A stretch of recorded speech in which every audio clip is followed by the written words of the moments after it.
பரிசுத்த நாமத்திற்கு துதியும் கனமும் மகிமையும் உடையவதாக. மறுபடியுமாக இந்த ஹோப் சேனல் வாயிலாக நேயர்களாகிய உங்கள் ஒவ்வொருவரையும் சந்திப்பதில் கிறிஸ்துவுக்குள்ளாக நான் மிகுந்த மகிழ்ச்சியும் சந்தோஷமும் அடைகின்றேன். தேவனுடைய கிருபையினால் கடந்த நாட்களில் நாம் ஆசாரியர்களை குறித்து படிப்பதற்கு தேவன் உதவி செய்தார். தேவன் ஆசாரியர்களை எதற்காக உண்டு பண்ணினார், அவர்களுடைய பிரதிஷ்டை எப்படிப்பட்டதாய் நடைபெற வேண்டும், அந்த பிரதிஷ்டையில் பயன்படுத்தப்படக்கூடிய அபிஷேக தைலம், அவர்களுக்கு உடுத்தக்கூடிய அந்த ஆசாரிய வஸ்திரம், தேவன் எப்பொழுது ஆசாரியர்களை உண்டு பண்ணினார், ஆசாரியத்துவத்தின் நோக்கம் மற்றும் புதிய ஏற்பாட்டு காலத்தில் ஆசாரியர்கள் எப்படிப்பட்டவர்களாய் காணப்பட்டார்கள் என்று கடந்த செய்திகளில் நாம் படித்தோம். இப்பொழுதும் மிகவும் முக்கியமான இன்னொரு காரியத்தை குறித்து நாம் படிக்க இருக்கின்றோம். அதை குறித்து படிப்பதற்கு முன்பதாக நாம் தலையில் தாழ்த்தி ஒரு சிறிய ஜெபத்தை ஏறெடுப்போம்.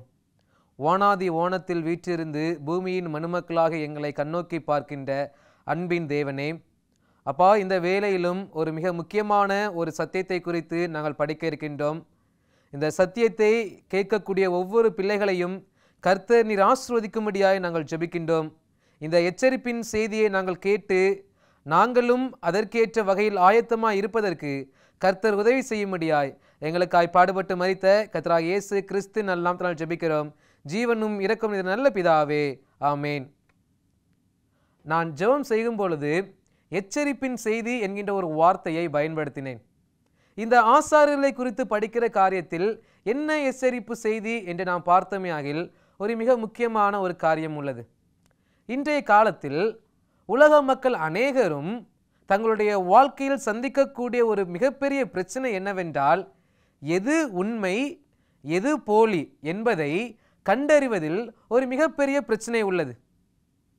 உலகில் உள்ள பொருட்களை நாம் எடுத்துக்கொண்டமையானால் எல்லா பொருட்களிலும் போலி என்கின்ற ஒரு காரியம் வந்துவிட்டது. மக்கள் எப்படியாவது அதிகப்படியான லாபத்தை பெற வேண்டும் என்பதற்காக நாம் கற்பனை செய்யாத இடங்களில் எல்லாம் போலி என்கின்ற ஒரு காரியம் இருப்பதை நம்மால் பார்க்க முடியும்.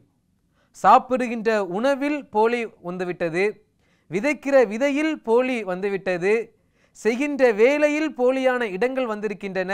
இன்னும் அநேக இடங்களில் மருத்துவம், கல்வி என்ற அநேக இடங்களில் போலி என்கின்ற ஒரு காரியம் இந்த உலகத்தில் அதிகமாக பரவி இருப்பதை நாம் பார்க்கலாம். இப்படி எல்லா இடங்களிலும் போலி போலி போலி என்று நிறைந்திருக்கும் பொழுது இந்த உலகத்தில் பாவத்தின் பிதாவாய் இருக்கக்கூடிய, எல்லா குற்றத்திற்கும் தோற்றவாளனாய் இருக்கக்கூடிய சாத்தான் மட்டும் இந்த போலியை பயன்படுத்தாமல் இருப்பான் என்று நினைக்கிறீர்களா? சாத்தான் அநேக இடங்களில் போலியானவைகளை உண்டு பண்ணுவதை நாம் பார்க்கின்றோம். சத்தியத்தை மறைத்து போலியான சத்தியங்களை கொண்டு வருகின்றதை நாம் வேதத்தில் பார்க்கின்றோம். அப்படி இருக்கும் பொழுது மிகவும் மகத்துவமான தேவனுடைய இரட்சிப்பின் திட்டத்தை விளக்கக்கூடிய, ஆசரிப்பு கூடாரத்தில் வேலை செய்யக்கூடிய ஆசாரியர்களுக்கு மாத்திரம் அந்த போலி என்கிற காரியத்தை சாத்தான் ஏற்படுத்தாமல் இருப்பான் என்று நினைக்கிறீர்களா? நிச்சயமாக அல்ல.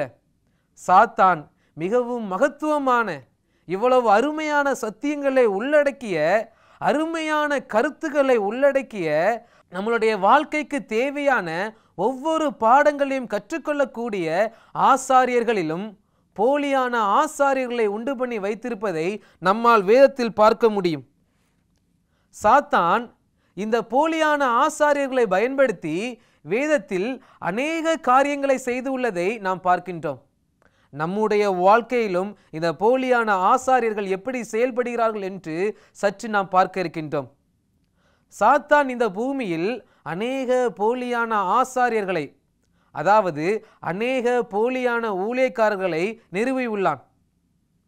மோசேயின் காலத்தில் முறையாக ஆசாரியர்கள் உண்டாக்கப்படுவதற்கு முன்பதாகவே ஆதியாகம புஸ்தகத்தில் வீட்டின் தலைவர்கள், வீட்டில் உள்ள தகப்பன்மார்கள் அந்த குடும்பத்திற்கு ஆசாரியராய் இருக்கிறார்கள் என்று நாம் இதற்கு முன்பதாக நாம் படித்துள்ளோம். அதே காலகட்டத்தில் சாத்தானும் அதே ஆதியாகம புஸ்தகத்தில் போலியான ஆசாரியர்களை உண்டு பண்ணி வைத்திருப்பதை நம்மால் படிக்க முடியும். உதாரணமாக ஆதியாகமத்தில் நாம் பார்த்தோமேயானால் ஆதியாகமம் 41ஆம் அதிகாரம் 45ஆம் வசனம் சொல்கின்றது, ஓன் பட்டணத்து ஆசாரியன் ஆகிய போத்திபிராவின் குமாரத்தியாகிய ஆஸ்நாத்தை அவனுக்கு மனைவியாக கொடுத்தான் என்று நாம் வாசிக்கின்றோம். இந்த இடத்தில் யோசேப்பினுடைய மாமனாரை குறித்து நாம் பார்க்கின்றோம். யோசேப்பு எகிப்து தேசத்தில் அடிமையாய் விட்டப்பட்ட பின்பு எகிப்தில் அவன் வளர்ந்ததற்கு பின்பதாக எகிப்தின் ராஜாவாகிய பார்வோன் இந்த இடத்தில் ஓன் பட்டணத்தை சார்ந்த ஆசாரியனாக போத்திபிரா என்கின்ற ஒரு காரியத்தை நாம் பார்க்கின்றோம். முறையாக தேவனுடைய ஆசாரியர்கள் தோன்றுவதற்கு முன்பதாகவே சாத்தான் அவனுடைய போலியான ஆசாரியர்களை உண்டு பண்ணியதை இந்த இடத்தில் நம்மால் தெளிவாக பார்க்க முடிகின்றது. போலியான ஆசாரியர்கள் என்றால் அவர்கள் பிசாசுக்கு வழிபடக்கூடிய, பிசாசுக்கு வேலை செய்யக்கூடிய ஆசாரியர்களே இந்த போலியான ஆசாரியர்கள் என்பவர்கள். இந்த நாட்களிலும் நாம் தொடர்ச்சியாக இதை குறித்து படித்தோமே ஆகில் இந்த எகிப்தின் தேசத்தையும் அதை சுற்றிலும் உள்ள இடங்களில் இப்படிப்பட்ட அநேக போலியான ஆசாரியர்கள் இருப்பதை நம்மால் பார்க்க முடியும். இன்னும் உதாரணமாக யாத்திராகமம் 3ஆம் அதிகாரம் 1ஆம் வசனத்தை நாம் வாசித்தோமே ஆகில் மோசே மீதியான் தேசத்து ஆசாரியனாய் இருந்த தன் மாமனாகிய எத்ரோவின் ஆடுகளை மேய்த்து வந்தான் என்று வாசிக்கின்றோம்.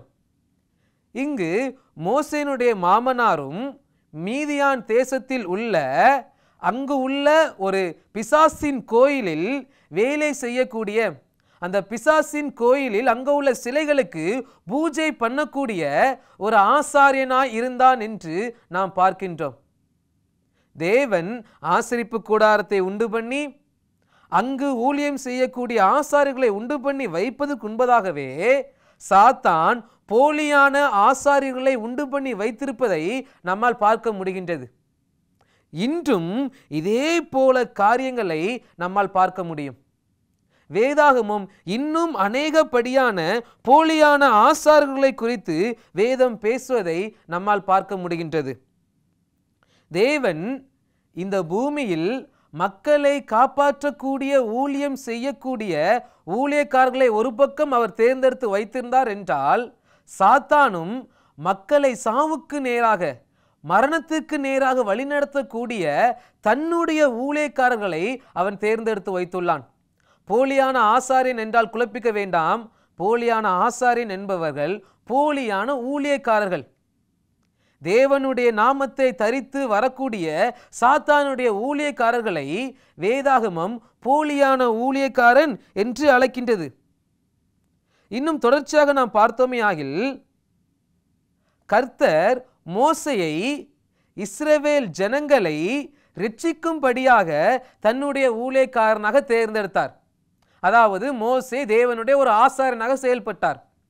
ஆனால் அதற்கு அந்த பக்கத்தில் பார்த்தோமே ஆனால் ஏரோது, அதற்கு அந்த பக்கத்தில் நாம் பார்த்தோமே ஆனால் பார்வோன் ஜனங்களை அழிக்க வேண்டும் என்று நினைத்தான். ஜனங்களை மரணத்திற்கு நேராக கொண்டு செல்ல வேண்டும் என்று நினைத்தான். இங்கு மோசே தேவனுடைய ஆசாரியனாய் செயல்படுகின்றார். பார்வோன் பிசாசினுடைய ஆசாரியனாக செயல்படுவதை நம்மால் பார்க்க முடியும். இதில் கவலை என்னவென்றால், இன்று உலகில் அநேக மக்கள் உண்மையான ஆசாரியனுக்கு பின்னே போவதற்கு பதிலாக, உண்மையான ஊழியக்காரனுக்கு பின்னே போவதற்கு பதிலாக போலியான ஊழியக்காரர்களுக்கு பின்பதாக சென்று கொண்டிருப்பதை நாம் பார்க்கின்றோம். திரள் திரள் கூட்டமான மக்கள் எங்கு செல்கிறார்கள் என்று நாம் பார்த்தோமே ஆகில் மரணத்துக்கு நேராக செல்லக்கூடிய பாதையை வழிகாட்டக்கூடிய சாத்தானின் ஊழியக்காரர்களுக்கு பின்பதாக மக்கள் செல்கின்றார்கள். உண்மையான ஊழியக்காரரின் எச்சரிப்பின் செய்தியை கேட்பதற்கு இன்றைய காலத்தில் மக்களுக்கு விருப்பம் இல்லை. மாறாக சாத்தானுடைய ஊழியக்காரர்கள் சொல்லக்கூடிய நயவஞ்சகமான ஆசீர்வாத வசனங்களை கேட்பதற்கு மக்கள் விருப்பம் உடையவர்களாக இருக்கின்றார்கள். இன்னும் தெளிவாக சொல்ல வேண்டும் என்றால், அப்படிப்பட்ட மக்களுக்கு, அப்படிப்பட்ட ஊழியக்காரர்களுக்கு இந்த மக்கள் அதிகமாக வாரி கொடுக்கிறதையும் நாம் பார்க்கின்றோம். மக்களுடைய எண்ணம் எப்படிப்பட்டதா இருக்குது என்றால், உண்மையை உண்மையாய் சொல்லுகிறவர்களை மக்கள் ஏற்றுக்கொள்வதில்லை. அதற்கு பதிலாக பொய்யாக மக்களுடைய இருதயத்திற்கு ஏற்ற வகையில் அவர்களை சந்தோஷிக்கத்தக்கதான வார்த்தைகளை பயன்படுத்தக்கூடிய ஆசாரியர்களே, அதாவது அப்படிப்பட்ட ஊழியக்காரர்களே இன்று மக்கள் தேடி அலைகிறார்கள், அவர்களுக்கு பின்பதாக ஓடுகின்றார்கள். உண்மையான ஆசாரியன் சொல்லக்கூடிய வார்த்தையை மக்கள் கேட்க ஒருபோதும் விருப்பப்படுவதில்லை. இன்று நான் எப்படிப்பட்ட ஒரு மக்களாய் காணப்படுகின்றேன்? உண்மையான ஆசாரியனுக்கு பின்பதாக போகக்கூடிய மக்களாய் காணப்படுகின்றோமா, அல்லது பொய்யான ஆசாரியனுக்கு பின்னே போகக்கூடிய ஒரு ஜனக்கூட்டமாய் நாம் காணப்படுகின்றோமா? சற்று நாம் சிந்தித்து பார்ப்போம். இந்த ஒரு சம்பவத்திற்கு நல்ல ஒரு உதாரணமாக சொல்ல வேண்டும் என்றால் நாம் எரேமியா தீர்க்கதரிசனத்தின் காலகட்டத்தை நாம் எடுத்துக்கொள்ளலாம். எரேமியா தீர்க்கதரிசி என்ன சொன்னார்? ஜனங்களிடம் அவர் எச்சரிப்பின் செய்தியை கொடுத்தார். பாபிலோன் ராஜா வருவார், வந்து நம் எல்லோரையும் சிறைப்படுத்தி கொண்டு செல்வார் என்று சொன்னார். ஆனால் எரேமியா தீர்க்கதரிசியை யாராவது ஏற்றுக்கொண்டார்களா? இல்லை. அதற்கு பதிலாக எரேமியாவுக்கு எதிர்த்து நின்று சொன்ன அந்த தீர்க்கதரிசியின் வார்த்தைகளை மக்கள் ஏற்றுக்கொண்டார்கள். அனனியா என்னும் தீர்க்கதரிசி என்ன சொன்னார்? பாபிலோன் ராஜா வந்தாலும் அவருடைய நுகத்தை, பாபிலோனின் நுகத்தை கர்த்தர் முறித்து போடுவார், ஜனங்கள் பயப்பட வேண்டிய அவசியம் இல்லை, ஜனங்கள் சமாதானமாய் இருக்கலாம் என்று போலியான சத்தியத்தை அனனியா சொன்னார். இந்த இரண்டு தீர்க்கதரிசிகளில் யாருடைய சத்தியத்தை மக்கள் ஏற்றுக்கொண்டார்கள்? அனனியாவின் சத்தியத்தை தான் மக்கள் ஏற்றுக்கொண்டார்கள். காரணம், அனனியாவின் செய்தி காதுக்கு இனிமையா இருந்தது. எரேமியாவின் செய்தி மக்கள் காதுக்கு பயமூட்டக்கூடியதா இருந்தது. இன்று உண்மையான வார்த்தைகளை பேசும் பொழுது மக்கள் இதே போல் எரேமியா தீர்க்கதரிசியை ஏற்றுக்கொள்ளாமல் விரட்டி அடித்ததை போல, அனனியாவின் தீர்க்கதரிசியை வார்த்தைகளை கேட்டது போல மக்கள் இன்றும் செயல்படுவதை நாம் பார்க்கின்றோம்.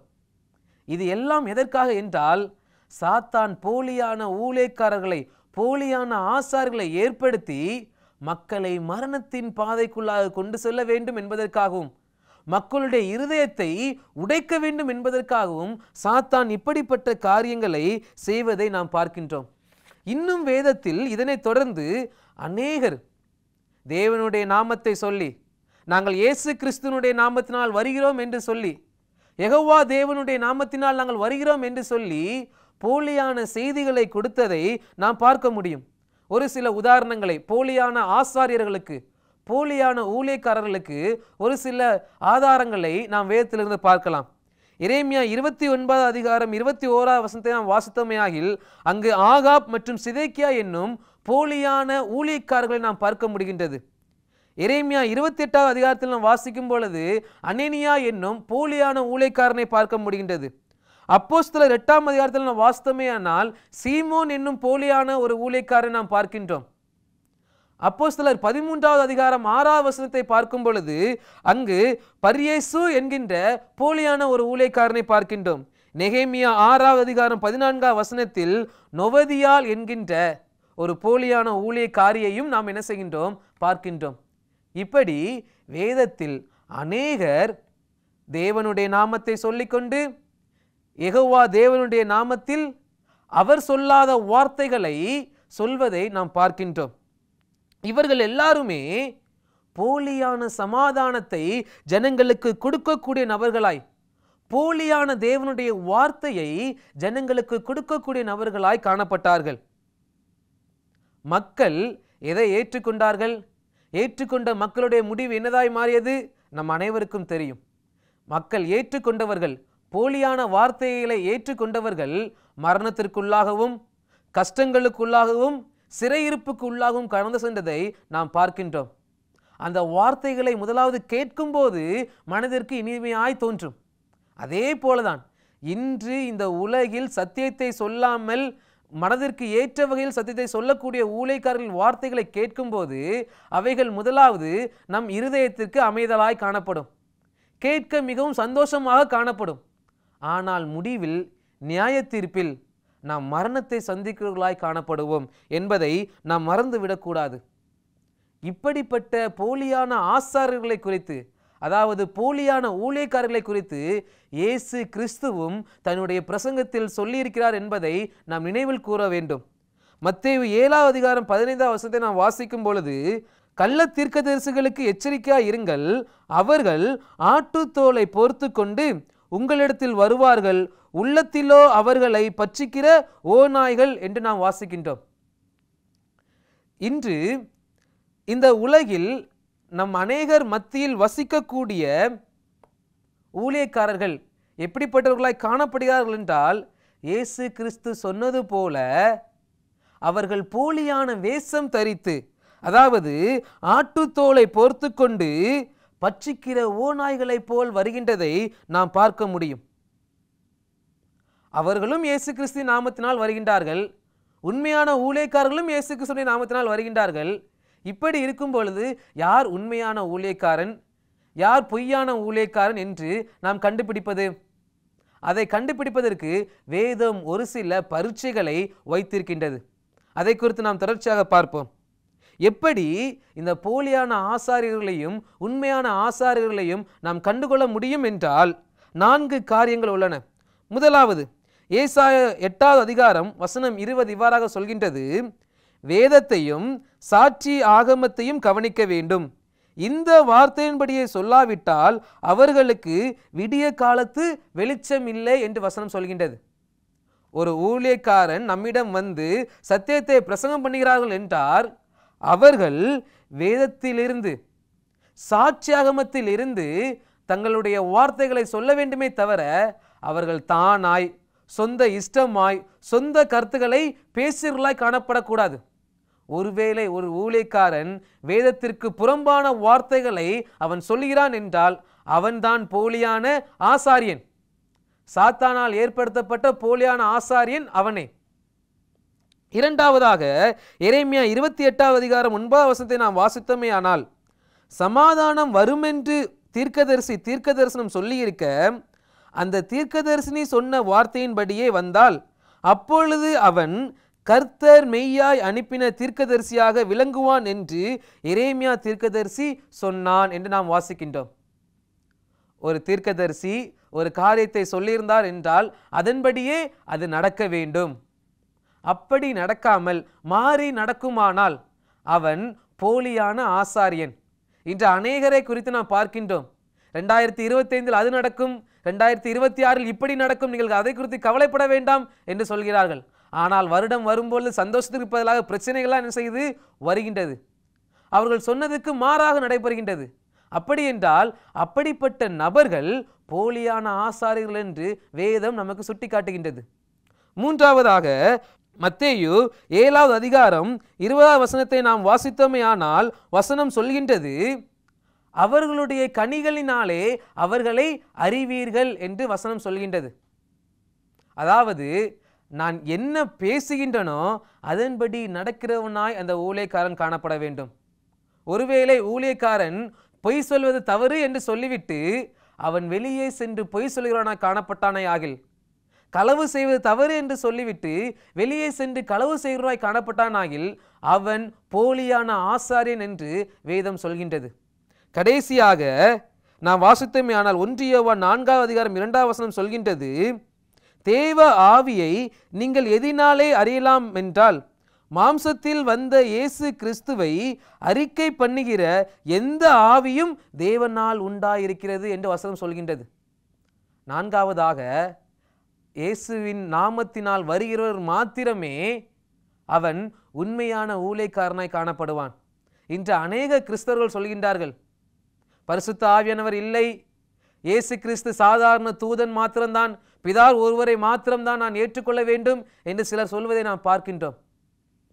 அப்படி அல்ல. இந்த 3 நபரையும் ஏற்றுக்கொண்டு இந்த 3 நபருடைய நாமத்தினால் யார் வருகின்றார்களோ அவர்கள்தான் உண்மையான ஆசாரியர்கள் என்று வேதம் சொல்கின்றது. நம்மிடம் ஒரு ஊழியக்காரன் வந்து தேவனை குறித்து சொல்கிறார்கள் என்றால் அவர்கள் இந்த 4 வசனத்தின் அடிப்படையில் ஊழியம் செய்கின்றார்களா, இந்த 4 வசனத்தின் அடிப்படையில் நடக்கிறார்களா என்று நாம் சோதித்து பார்க்க வேண்டும். அப்படிப்பட்ட ஊழியக்காரர்களே உண்மையான ஊழியக்காரர்கள், அப்படிப்பட்ட ஊழியக்காரர்களே உண்மையான ஆசாரியர்கள். இன்று உண்மையான ஆசாரியர்களுக்கு பதிலாக போலியான ஆசாரியர்கள் இந்த உலகத்தில் நிரம்பி இருப்பதை நாம் பார்க்க முடியும். சாத்தான் தன்னுடைய மனிதர்களை பயன்படுத்தி போலியான ஆசாரியர்களை எப்படி உண்டாக்கி வைத்திருக்கின்றானோ அதே போல நம்மளுடைய பரம பிரதான ஆசாரனாய் இருக்கிற இயேசு கிறிஸ்துவை போல தன்னையும் அவன் வெளிப்படுத்துவதை நாம் பார்க்கலாம். அதை நம் புதிய ஏற்பாட்டு புஸ்தகங்களில் நாம் வாசிக்கும் பொழுது தன்னை அந்தி கிறிஸ்துவாக சாத்தான் வெளிப்படுத்துகின்றான். ஒரு போலியான பிரதான ஆசாரியனாக வெளிப்படுத்துவதை நாம் பார்க்கலாம். 1 யோவான் 2ஆம் அதிகாரம் 18ஆம் வசனம் சொல்கின்றது, பிள்ளைகளே, இது கடைசி காலமாக இருக்கிறது, அந்தி கிறிஸ்து வருகிறான் என்று நீங்கள் கேள்விப்பட்டபடி என்று நாம் வாசிக்கின்றோம். கடைசி காலத்தில் பிசாசானவன் தன்னை பிரதான ஆசாரியனாய், அதாவது கிறிஸ்துவின் வடிவில் வருவான் என்று வசனம் சொல்வதை இங்கு நாம் பார்க்கப்படுகின்றது. எப்படி உண்மையான பிரதான ஆசாரியனாய் இயேசு கிறிஸ்துவையும் பொய்யான போலியான ஆசாரியனாய் வரக்கூடிய இந்த அந்தி கிறிஸ்துவையும் ஒரு கிறிஸ்தவன் அடையாளம் காண்பிக்க முடியும் என்றால் அதற்கு ஒரு காரியத்தை தேவன் வைத்துள்ளார். அது நாம் இதற்கு முன்பதாக படித்த ஆசாரிய வஸ்திரம்தான். ஆசாரிய வஸ்திரத்தை நாம் தெளிவாய் படித்தோமே ஆனால் யார் உண்மையான ஆசாரியன், யார் போலியான ஆசாரியன் என்பதை நாம் தெரிந்து கொள்ள முடியும். இந்த அந்தி கிறிஸ்து அவன் கிறிஸ்து போல வரும்பொழுது அவன் எப்படிப்பட்டவனாய் இருப்பான் என்றால் வசனம் சொல்கின்றது, வெளிப்படுத்தல் 17ஆம் அதிகாரம் 4ஆம் வசனம் சொல்கின்றது, அந்த ஸ்திரீ இரத்தாம்பரமும் சிவப்பான ஆடையும் தரித்து பொன்னினாலும் இரத்தனங்களினாலும் முத்துகளினாலும் சிங்காரிக்கப்பட்டு என்று வசனம் சொல்கின்றது. இந்த இடத்தில் பிசாசானவன் இரத்தாம்பரம், சிவப்பு, பொன் என்கின்ற 3 நிறங்களை உடைய ஆடைகளை பயன்படுத்தி அவன் வருகிறான் என்று சொல்கின்றது. இதே நேரத்தில் உண்மையான ஆசாரியனாகிய நம்முடைய கர்த்தராகிய இயேசு கிறிஸ்து அணியக்கூடிய ஏபோத் வஸ்திரம் எப்படிப்பட்டதாய் காணப்படும் என்றால் யாத்திராகமம் 39ஆம் அதிகாரம் 2ஆம் வசனம் சொல்கின்றது, ஏபோத்தை பொன்னினாலும் இளநீல நூலாலும் இரத்தாம்பர நூலாலும் சிவப்பு நூலாலும் திரித்த மெல்லிய பஞ்சு நூலாலும் செய்தான் என்று வசனம் சொல்கின்றது. கர்த்தராகிய இயேசு கிறிஸ்து அணியக்கூடிய வஸ்திரத்தில் 5 நிறங்களும், போலியான ஆசாரியனாகிய பிசாசு அணியக்கூடிய வஸ்திரத்தில் 3 நூல்களும் 3 நிறங்களும் இருப்பதை நாம் பார்க்க முடிகின்றது. இந்த இடத்தில் சாத்தான் எப்படிப்பட்டனாக வருகிறான் என்றால் கடைசி காலத்தில் இரத்தாம்பரம் அணிந்து, அதாவது கிறிஸ்துவை போல தன்னை ஒரு ராஜ மேன்மையோடு அவன் என்ன செய்கின்றான், காண்பிக்கின்றான். இரண்டாவது, ஏபோத்தில் உள்ள அந்த சிவப்பான நிறத்தை அவன் பயன்படுத்துவதை பார்க்கின்றோம். அதாவது நான் தான் உங்களுக்காக உங்களை ரட்சிக்கும்படியாக வந்த மெசியா என்று தன்னை சொல்கின்றான். உங்களை என்னுடைய காயங்களினால் நான் என்ன செய்கின்றேன், குணமாக்கின்றேன் என்று பிசாசானவன் சொல்வான் என்று அம்மையார் தன்னுடைய புஸ்தகங்களில் எழுதியிருக்கிறதை நாம் பார்க்கலாம். இப்படி சிவப்பு நிறத்தை அவன் பயன்படுத்த நாம் பார்க்கின்றோம். மேலும் அவனுடைய வஸ்திரத்தில் பொன், அதாவது தங்கம் பயன்படுத்தப்பட்டிருப்பதை நாம் பார்க்கின்றோம். அதாவது தன்னை ஒரு தெய்வம் என்று அவன் வெளிப்படுத்துவதை நாம் பார்க்கலாம். ஆனாலும் அவனுடைய வஸ்திரத்தில் இல்லாத காரியம் என்னவென்றால், உண்மையான தேவனிடம் மாத்திரமே இருக்கக்கூடிய காரியம் என்னவென்றால் இளநீலம், அதாவது தேவனுடைய உண்மையான அன்பை வெளிப்படுத்தக்கூடிய 10 கற்பனைகள். சாத்தான் தன்னை ஒரு ராஜாவாக காண்பிக்கலாம், தன்னுடைய தியாகத்தால் தான் உங்களை மீட்டேன் என்று சொல்லலாம், நான் உங்களுக்கான ஒரு ராஜா என்று சொல்லலாம். ஆனாலும் அவனிடம் 10 கற்பனை காணப்படாது, அவனிடம் உண்மையான அன்பு காணப்படாது. அது மட்டும் இல்லாமல் வெள்ளை நிறமாகிய பரிசுத்தமும் அவனிடம் காணப்படாது. அவனிடம் அநீதி நிறைந்திருப்பதை நாம் பார்க்கலாம். இப்படி இந்த வஸ்திரத்தை, ஏபோத் வஸ்திரத்தையும் சாத்தான் அணிந்திருக்கின்ற அந்த வஸ்திரத்தையும் நாம் ஒன்றாக ஒப்பிட்டு பார்க்கும் பொழுது யார் உண்மையான ஆசாரியன், யார் போலியான ஆசாரியன் என்பதை நம்மால் கண்டுகொள்ள முடியும். இன்று நான் எந்த வஸ்திரத்தை அணிந்திருக்கிறேன்? ஏபோத் வஸ்திரத்தை அணிந்திருக்கின்றேனா, இல்லை போலியான ஆசாரியனாகிய சாத்தானுடைய வஸ்திரத்தை அணிந்திருக்கின்றேனா? இன்று நான் போலியான ஆசாரியனை தேடி பின்னோக்கி செல்லப் போகின்றனா, அல்லது உண்மையான ஆசாரியனாகிய இயேசு கிறிஸ்துவை பின்தொடர்ந்து நான் சொல்லப் போகிறோமா? இன்று நாம் சிந்தித்து பார்ப்போம். எந்த ஆசாரியனை நாம் தொடர்ந்து போகின்றோமோ அவர்கள் தரக்கூடிய நன்மையையும் மரணத்தையும் நாம் பெற்றுக்கொள்கிறவர்களாய் காணப்படுவோம். நன்மையை பெற்றுக்கொள்ளப் போகிறோமா, இல்லை தீமையை பெற்றுக்கொள்ளப் போகின்றோமா? அதை நாம் தேர்ந்தெடுக்கப் போகிற வஸ்திரமே வெளிப்படுத்துகின்றது. எனவே வஸ்திரத்தை பாதுகாத்துக் கொள்வோம். தேவன் தாமே உங்கள் ஒவ்வொருவரையும் ஆசீர்வதிப்பாராக. ஆமேன்.